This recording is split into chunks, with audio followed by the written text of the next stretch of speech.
yeah, I can't guarantee the paycheck, right? I can't guarantee that I know what I'll be doing in 3 months, right? But I do know that what I'm doing now and the way I'm living my life is more aligned with who I am naturally.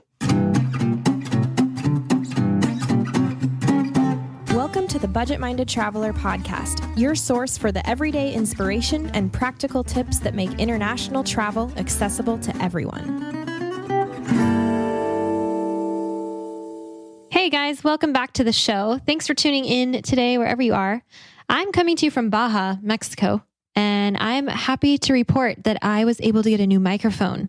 So I only had to go a few episodes without it, and we managed to get by with minimal roosters and truck engines, which I would consider a success. Two quick announcements before we get into today's interview. I have just announced the next group trip that I'm leading, and we are going to... Hayden, can we get a drum roll here, please? The Lake District in northern Patagonia. I think you can hear it in my voice. I'm so excited I can barely even keep it in. Last year we went south to the ice field, and that was an incredible, mind-blowingly successful trip. And this year we're going north to the northern end of Patagonia, which is still way south in Chile and Argentina. We're going to start on the Pacific coast and in the fjords and the volcanoes of the Chilean side before we cross over to Bariloche, which is, of course, in Argentina. I'm beyond excited to take some of you guys to my previous home in Patagonia and future home in Patagonia. You never know with me. So yeah, I'm going back and I'm taking some of you with me. And this is an adventure trip. It's going to include hiking and kayaking and actually a culinary aspect. We're going to spend some time preparing a couple of really special meals with some locals in Chile. And I'm also pretty stoked about this part, that I am making a part of the focus of this trip. I think some of you have guessed it already. Beer. Yes. Craft beer, breweries, tastings. You guys know me. So if you like adventure, culture, food, and a focus beer every now and then, and you want to travel with me, you might want to consider this trip.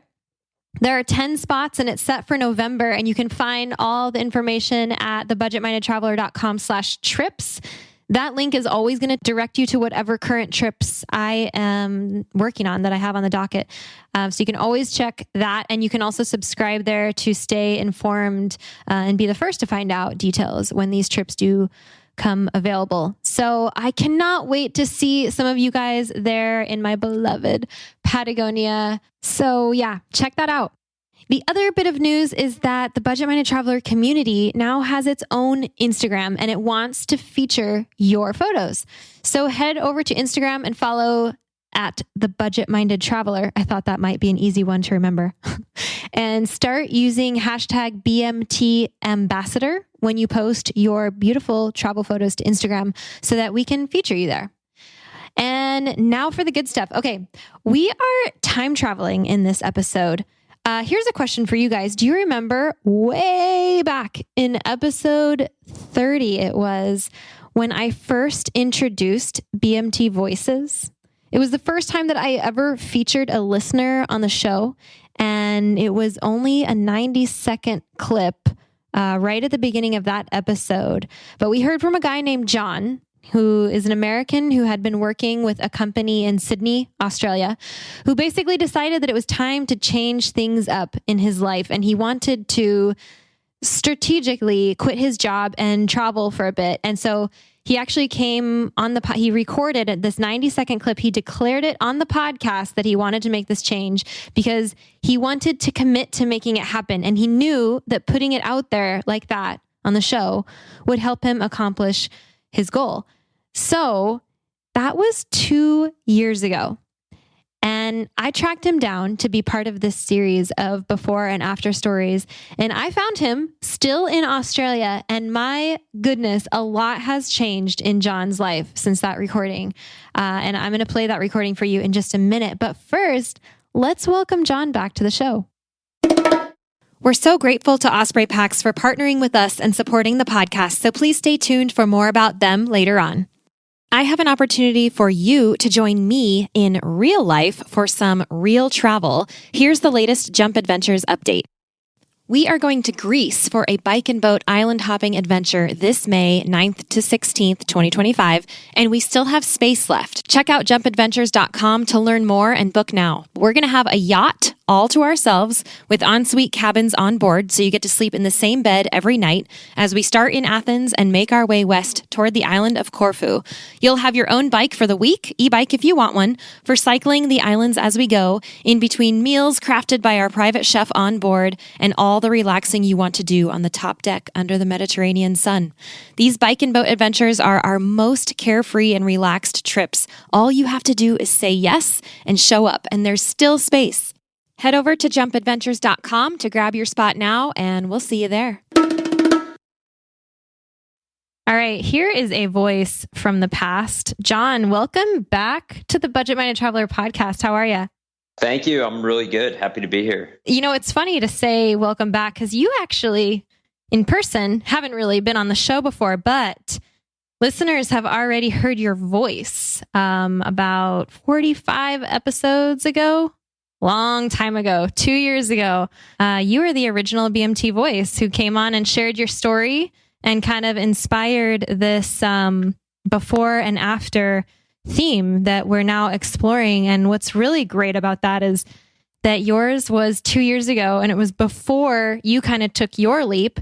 And so I wanted to track you down and bring you back on and ask you how everything went and how it's going. You're the longest stint of this so far. So thanks for agreeing to come back on the show.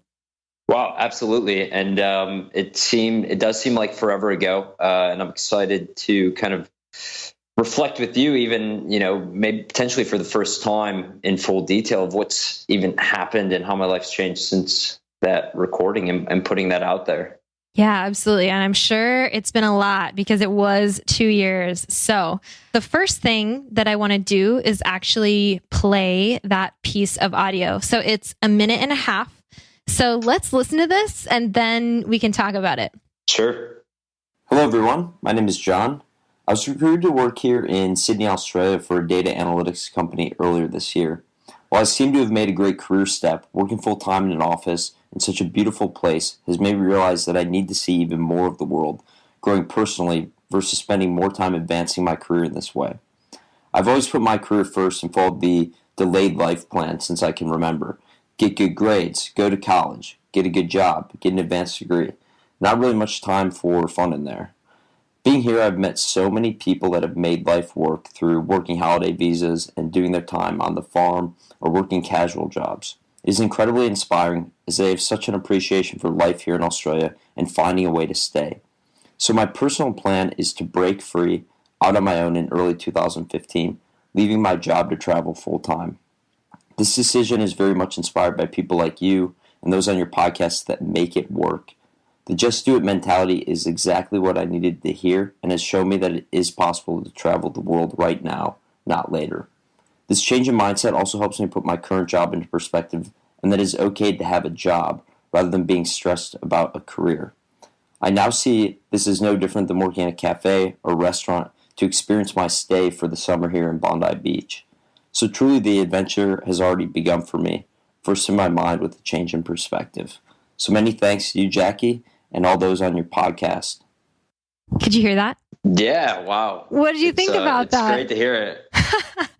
Without trying to sound too corny, I got chills hearing it. I can hear my old self in that recording. Yeah. And kind of my old mindset and a bit of the fear and of the unknown of what was going to come next. Even to hear a bit of the roboticness in my voice as I was so worried about saying the words right, getting the script right, fitting in the 90 seconds that you had assigned to me, was just a reflection of even my personality at that time. Well, that is, what my life was. It was a script. And I was trying to do all the right things and live the way that I thought I was supposed to. And that was what I needed to break free of. And 2 years later, I think it's probably a bit over 2 years. I'm guessing that was at the end of 2014. I'm pretty sure. And it was. yeah, life's been a lot different. And there's even a gap of time between saying what I told you and when I actually had the courage to make that choice. So that is what I really want to talk about now, is how it actually went for you and how things have changed, what your perspective on life is now, because we could see that it sort of fit into a box before, as if, you were in the box checking off all the things and doing everything right. And you found yourself in a new place where it almost was like you were looking out the windows of this box and seeing how other people do things. And it was intriguing to you. And so you kind of made some decisions and then took a leap. So what did that look like? Take us back to that time, because yes, that was the end of 2014. And you had said that you wanted to leave your job in early 2015. So what ended up happening? Well, I think after I recorded that, I was like, oh my gosh, what did I just say? Can I actually do that? Am I committed to this? Would I really even do that? Maybe I'm just full of it and I don't actually have the courage to take this leap. Mm-hmm. But I guess what ended up happening is I started out 2015 and I'm like, oh, maybe I like my job. Maybe I can do this. Maybe I stick this out, because I was on a 2-year contract with the company that had brought me over there. And while it's a really good company, I have nothing bad to say about it. I just was in a different place heading into that year. And I started, I did what I said in there, which I started treating it more like a job. And I guess what I mean by that is, you think about a career and you think about building up this kind of, next step. And I accomplish my goal and then I move on to the next thing. And, this is going to lead me to a promotion. And you're really afraid, or I was really afraid, I don't want to speak for other people, of taking a gap in time. And there are even a few people at my work at that time. And mind you, I'm living in Australia. It is a different culture. I know they speak English here, but it's a totally different culture in terms of mindset. And people here really work for a lifestyle, which is amazing. And there were a few people who just left jobs with nothing lined up. And I was like, those people are crazy. And that's what I thought. I'm like, those people are crazy. But in the back of my head, I'm like, ooh, I do want to do that. So slowly I started treating it more like a job that I could let go of. Mm-hmm. And that it wasn't all about the career moving on to the next thing. I knew there was an important lifestyle component to to who I was as a person, and that to get to that next step in my life, I needed to develop myself more personally, mm-hmm. and do some of these things that I was afraid of, which, I was able to meet so many people here, that came here from the UK and traveled for 6 months in Southeast Asia on the way. And I'm like, I have to do that. I have to. Before I can become the person I want to be in my life, I need to go on some of these adventures, and I need to not always worry about what's next, and kind of let faith or hope or the system, happen the way it's supposed to be, not the way I engineer it to, because I knew my vision was somewhat limited to just this track that I knew. And I would never know it was out there until I took that next step into the unknown, which did involve eventually quitting my job. And I did that in April of that year of 2015. So you were still in Australia when you quit, and you stayed there? I did, but I wasn't sure, because it's a really weird visa situation. So you have to be, on the conditions of my visa, I had to be employed. So I wasn't sure what was happening. I thought I was going to get kicked out of the country. You basically have 90 days to sort your life out.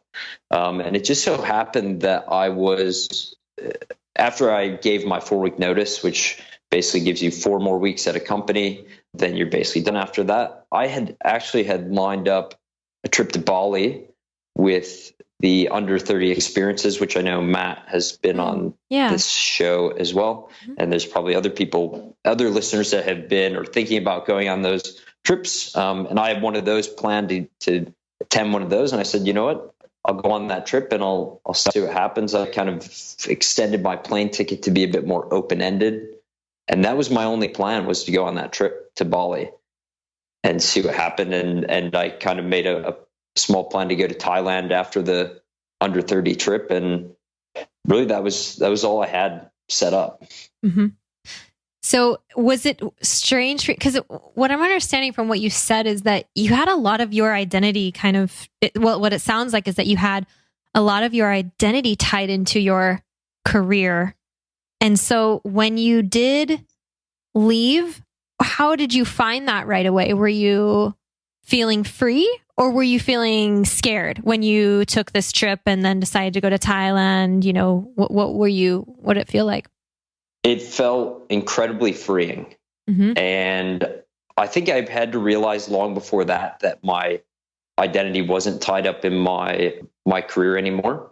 Mm-hmm. I still have some of that. I still have a sort of a vision for, wanting to run an international company and be a CEO and all of that. And actually, in some respects of knowing that is where I want my future to go, I knew that the person I was at that point back in 2015 was not the person who had the life experiences to become that person, if that makes sense. So Yeah. I realized that there's a gap in sort of my rigidness. And I said, the trajectory that I'm on now will not get me to that point. Ooh, love that. It's incredible self-awareness. There was once a speaker I was listening to who actually he's been on this show before too, Tim Leffel. Shout out to Tim. Anyway, he once in the middle of a session said, ask yourself if what you're doing today will get you closer to where you want to be tomorrow. And it's a great moment of reflection to ask yourself that. And that's essentially what you were doing. But the self-awareness that it takes to understand something like that and to call yourself out almost and say, you know what, this isn't working. And then to take a plan of action to change it is huge, really. So good for you. Yeah.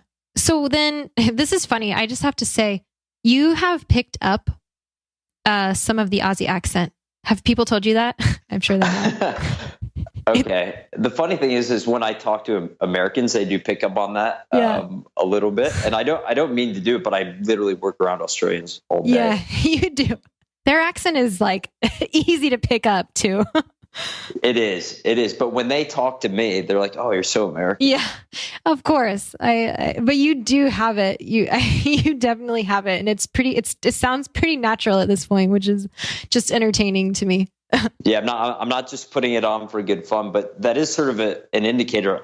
I'm still here. So even after quitting my job and whatnot and all the visa situations, which I actually will explain, and I have a bit of advice there for people who do want to come to Australia. Love to hear it. Mm-hmm. But yeah, I'm still here 3 years after I moved here. So I just hit my 3-year Australia-versary. Australia-versary. 2 days ago. Oh, happy Australia-versary. Yeah, thank you. That's not a real thing. I totally just made that up. It is now. It's going to be hashtagged. It is. You heard it first here, people. So tell us about this journey then. What happened? Where did you go? What did you end up doing about your visa? Did you get another job? Tell us.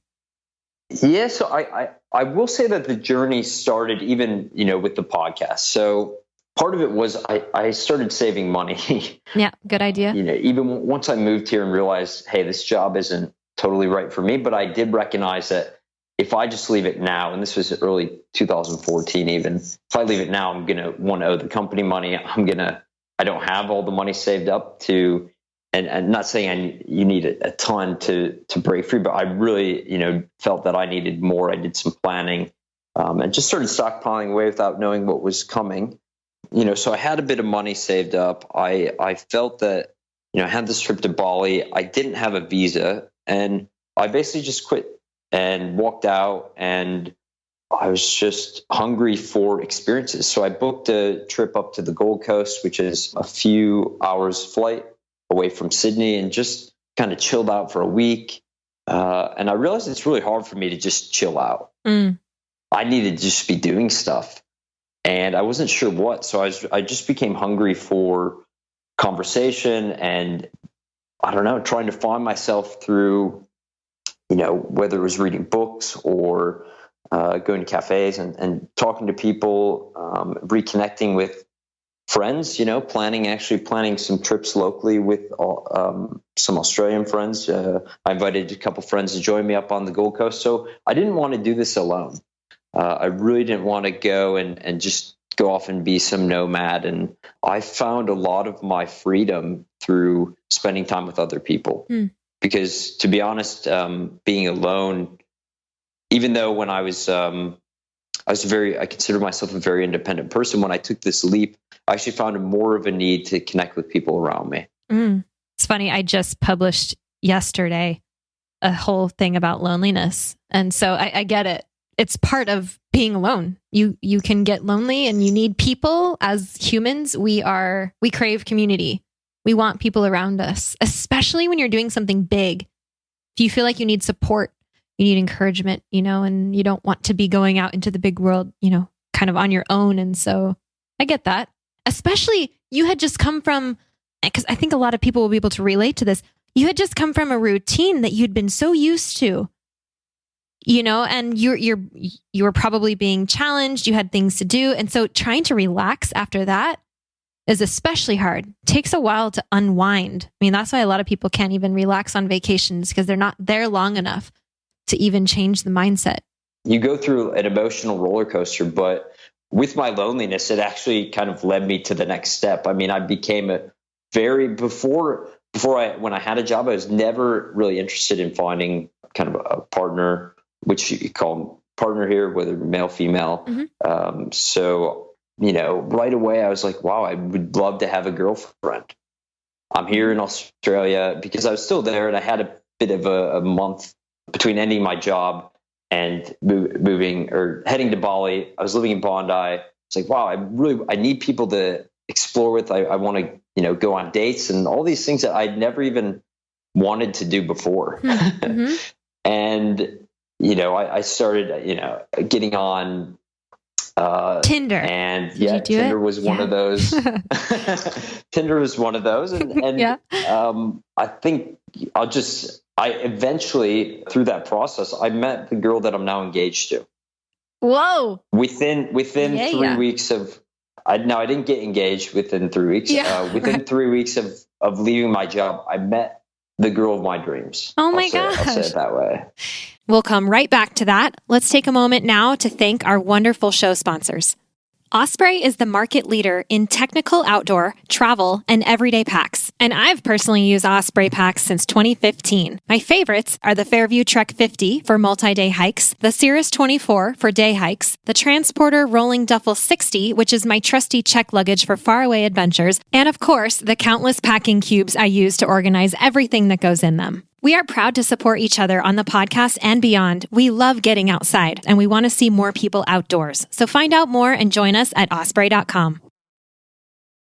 How incredible is that the moment you started, well, maybe within 3 weeks is pretty much the moment that you started on your own path, something like that showed up in your life. That's significant. It is. And it was following the path that I instinctively knew that I wanted to do. So the mindset I had before I had the courage to quit my job was that, okay, I need to just do what I need to make the best of situations. I'm bored of meetings, but, sit through them. I might learn something. And what I came out with, and I did kind of a personal development course one weekend. And what I came out of that with was the mindset of, I'm going to do what I want and deal with the consequences. Now, obviously within reason, but the belief being that there's no failure, there's only feedback.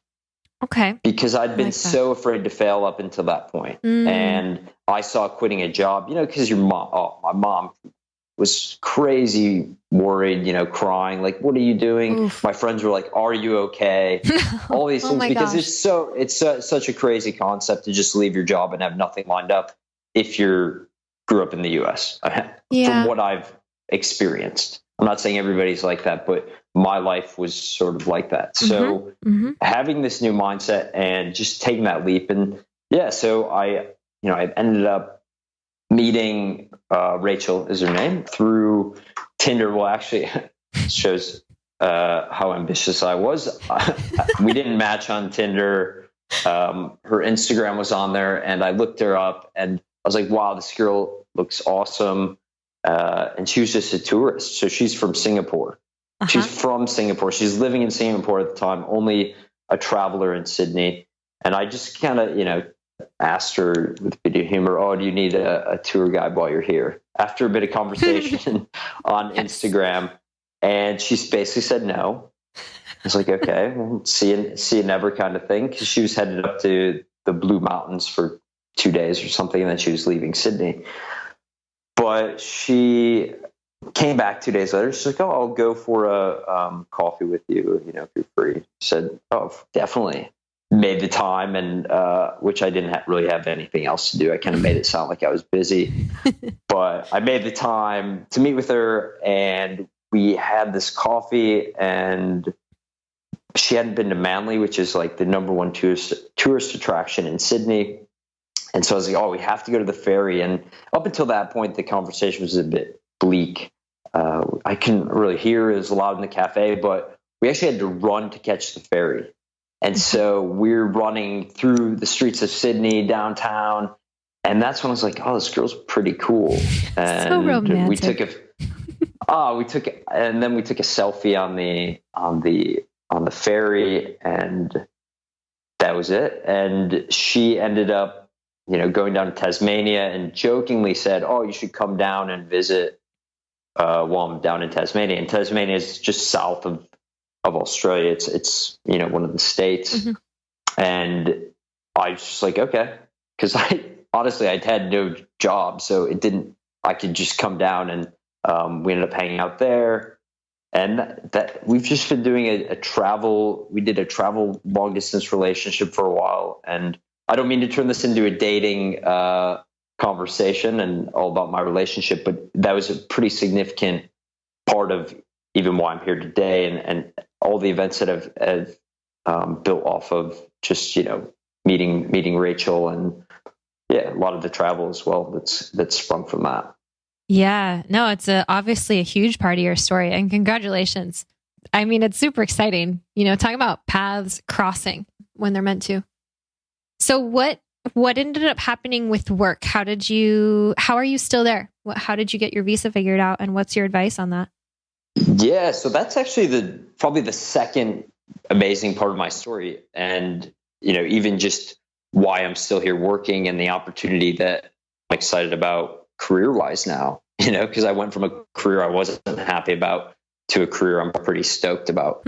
Funny how that happens when you start listening to yourself. Yeah, it is funny. And how even just change of events stack up that wouldn't have even been possible before. So real quick on the visa situation, I actually, a lot of people reach out to me about this on, Facebook, and friends of friends want to come over to Australia. If you are under 31 and you live in the US, you can literally get online. You can buy a visa that'll get approved almost instantly. And it's about $400. So it's not cheap. But what that gives you is a 1-year visa to Australia, and it starts a year after you come. So you have up to a year after you buy it to enter the country. And it's called a 462 visa. And I didn't really understand it before I quit, because I was on an employer-sponsored visa, which is another good visa to have. But this visa is gives Americans a lot of freedom to come over here and effectively work, travel. They can leave the country, they can come back to the country, and you basically can live and travel here for that year. That's a really amazing opportunity, because there's a lot of casual jobs that you can do, or even office jobs. So if you have a particular skill, maybe you're in computers or accounting, there's, or, even broader, I in that type of data space. So that's what I focus on. But there's a lot of jobs that you can get just for a short time and do kind of your own, internship or study abroad experience if you want here in Australia very easily. And subletting apartments can all be done.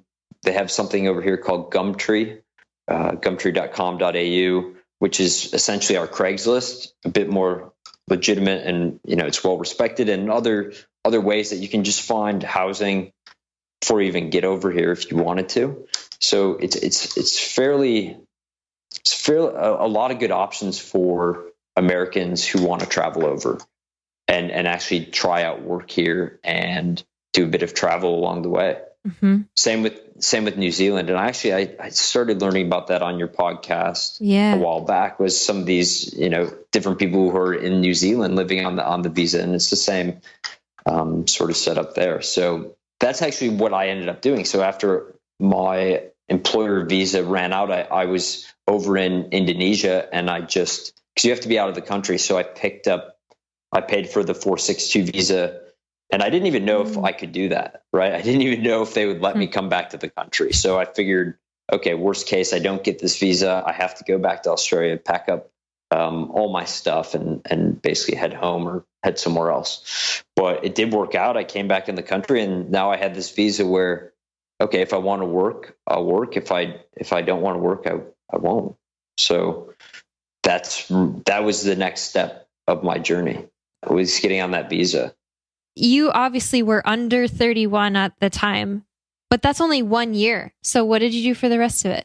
What happened? I came back from the trip to Bali. I went to Thailand. I went all around Thailand, and Thailand's amazing. I could talk all about my experiences there, and going to Bangkok and Chiang Mai and riding on elephants, and going to the cooking schools, and it was a great experience. And so was the trip in Bali, and I also made a trip to Singapore as part of that, as part of my time away, to visit Rachel. Rachel and I did sort of like I mentioned, we did for about 6 months, we did a long distance relationship where I was going to Singapore, she was coming to Sydney. And I came back to Sydney, and I really didn't know what I wanted to do. I didn't think I wanted to stay, but I figured I'll just hang out. I'll see what happens. I'll spend time with friends. And I literally lived in Bondi Beach. I didn't accomplish too much every day, or so I thought. I basically came up with a routine. It's hard for me to get rid of it for myself, of reading every day, working out every day, and eating healthy and making time for fun with friends. But really, I just did that. I didn't drop the routine because I still enjoyed it, but it was not, I didn't have the big work in the middle. And I figured enough time of doing that, reading books, picked up some books by Richard Branson, and even studied some interesting concepts like computer programming that I hadn't thought of, just to see what's out there in terms of other fields or other interests that I might have. And so I just started doing that, and just to see where that got me. And again, I was still with Rachel. And what happened was, Rachel actually was so inspired by meeting people like myself, meeting people that she stayed with at Airbnb. She said, "Oh, I want to quit my job and move to Australia." Nice. And that's convenient. Yeah. So she said, "Okay, well, I can do a master's program. I'm in education." She was a teacher, and she decided she'd apply to University of Sydney, University of Melbourne, and she got into University of Sydney for a program that would start at the beginning of 2016. And I'm thinking, well, that's interesting. If I want this relationship to last, I should stick around Sydney. Yeah. And so then I started to, and this is about 3 months after leaving my job. I was like, okay, well, maybe I should look for a job, just for the sole purpose of sticking around Sydney. So I started just going out and having conversations. I probably interviewed at 10 different companies, and I was in data analytics, as I said in that, as I said in my 90-second clip. Yeah. And I really didn't want to get back into it because it was way too much computer time, sitting around. And I wanted to be out meeting people, because I really, like I said, I went from a very introverted, isolated person to somebody who was craving the need to be around people and kind of have more personal relationships. So I found this company, and it's a company I'm working for now. They were just a startup at the time. So there were about 6 people.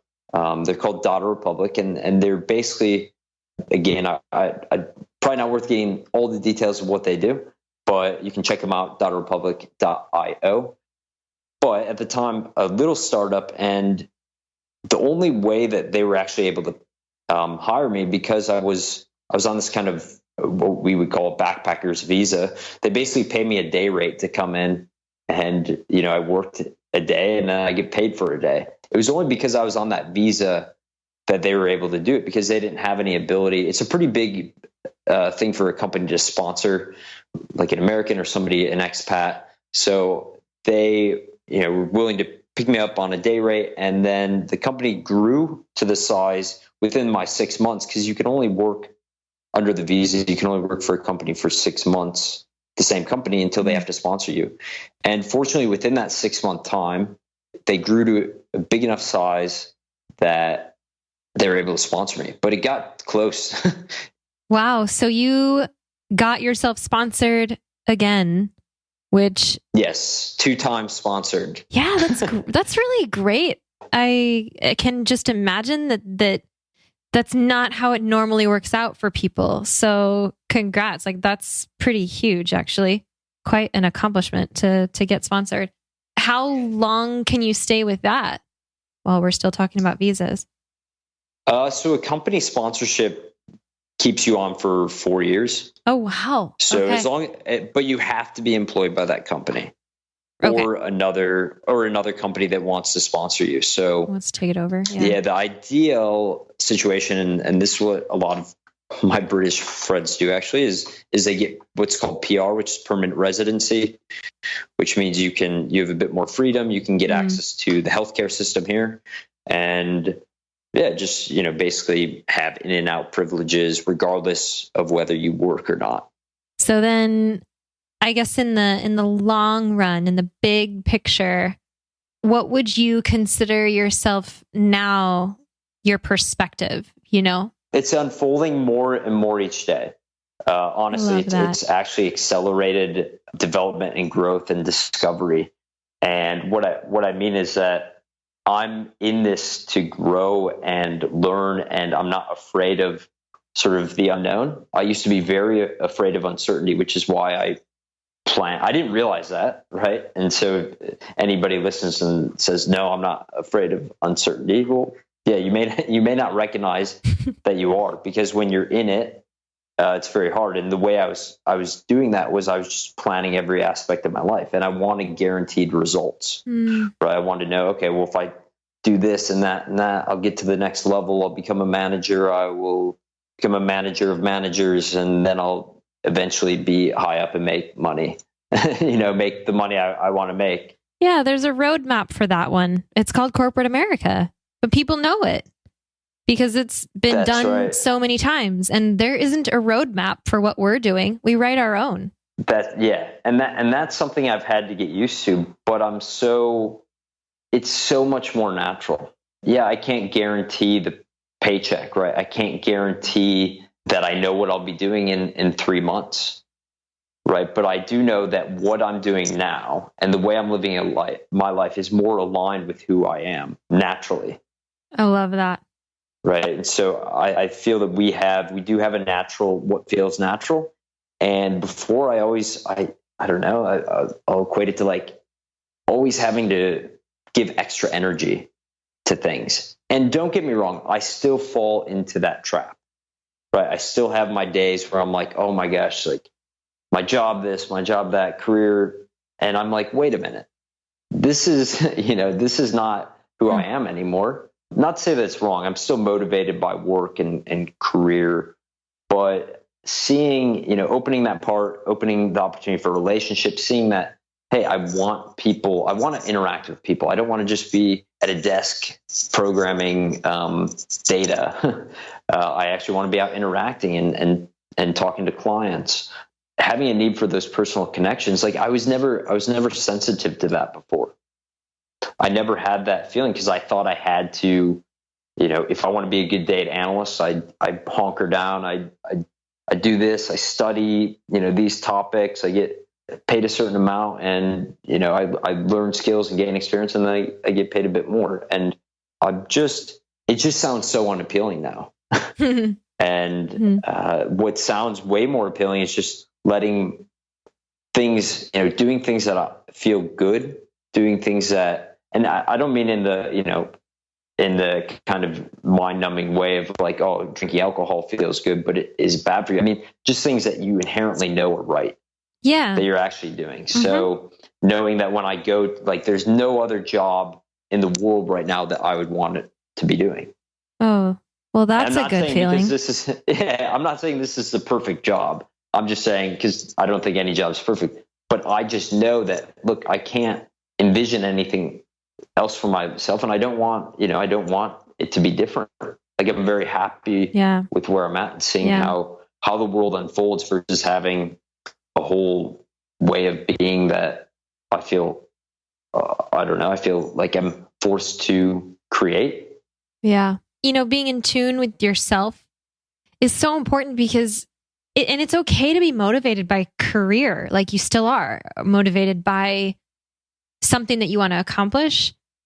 What is the kicker here is that and I've experienced this too. It's just, we do our best work when we are our best selves. And so the acknowledgement that we're not our best selves, or we're not on the path to being that, is where we get stuck.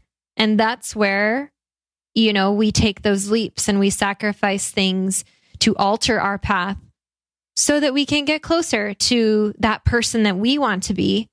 And we find that when we're on that path and we're saying yes to the things that are right, like you were just saying, we feel better and we feel like we can give more.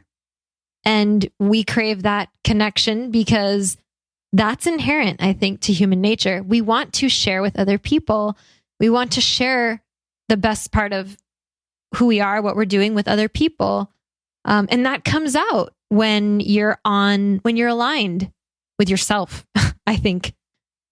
So it's a natural reflection almost of the choices you've made and the path that you're on. And it's so great that has come from your travels. Essentially, it has.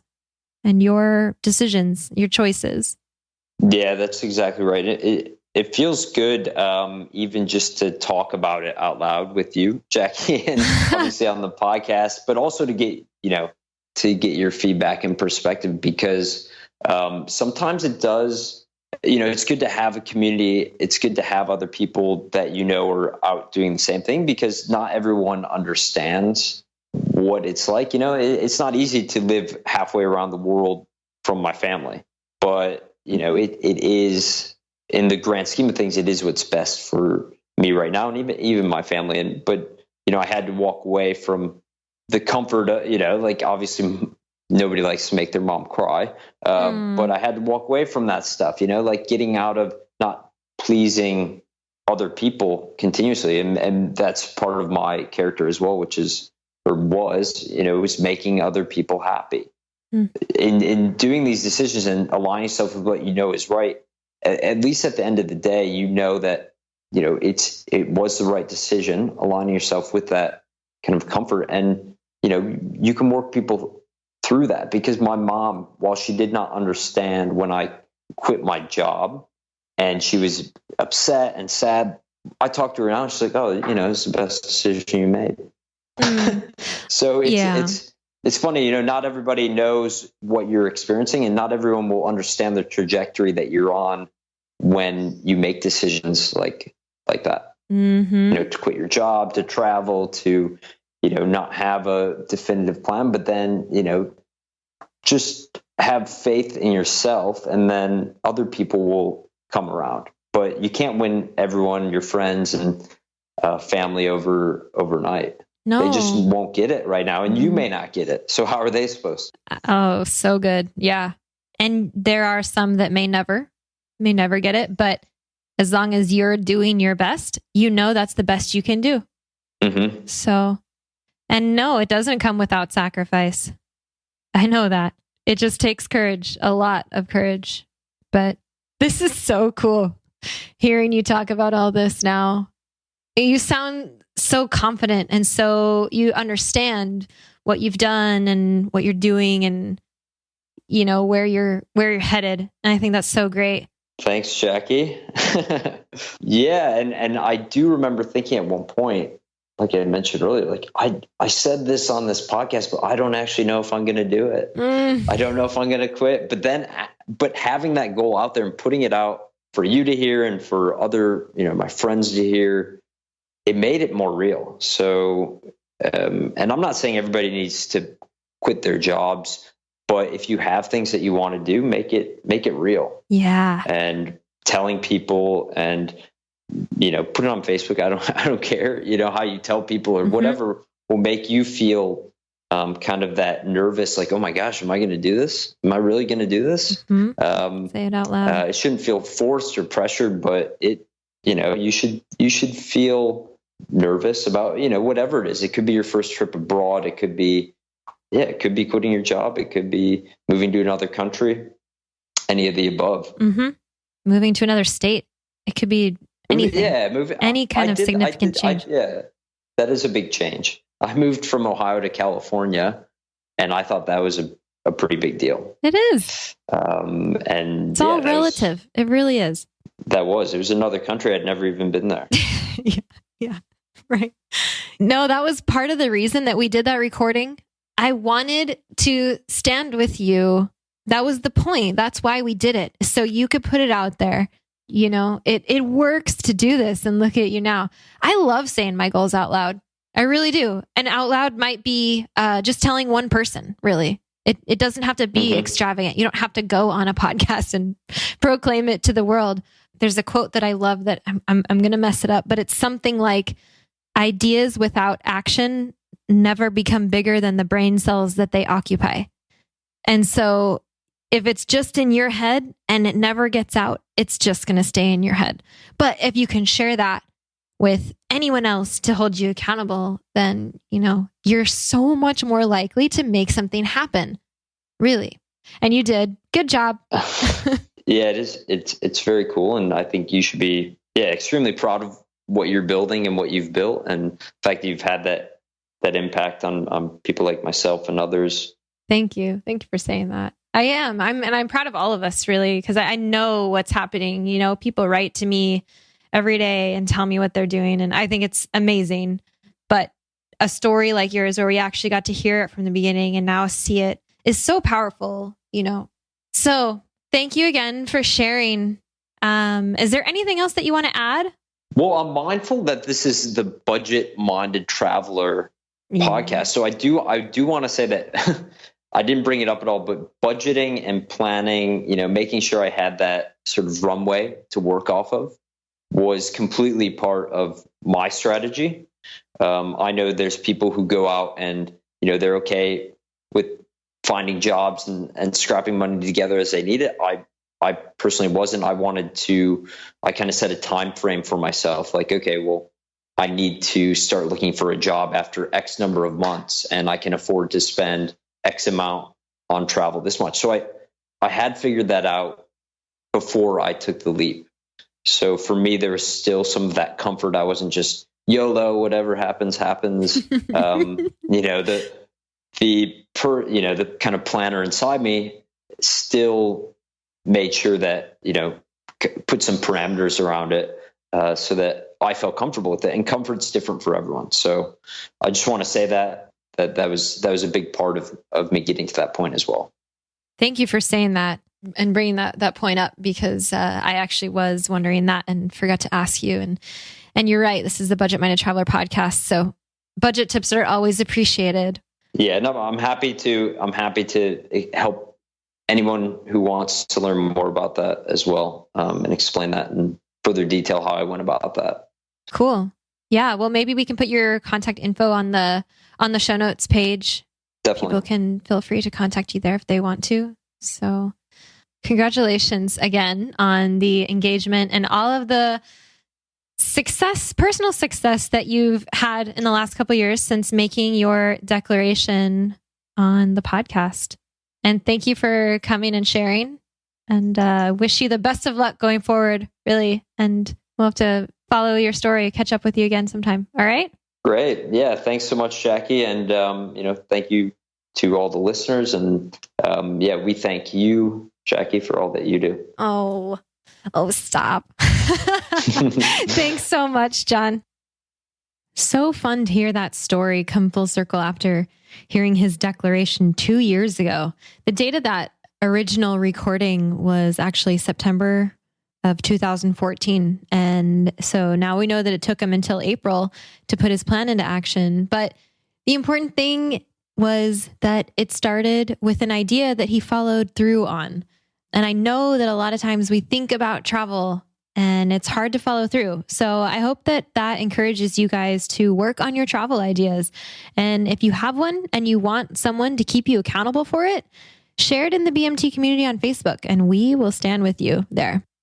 You can find the show notes for this episode at thebudgetmindedtraveler.com/78. And don't forget to check out the Lake District Patagonia trip at thebudgetmindedtraveler.com/trips. And come join us on Instagram at The Budget Minded Traveler and use hashtag BMT Ambassador for a feature there. Thanks for listening. Stay safe, guys. Happy travels. See you soon.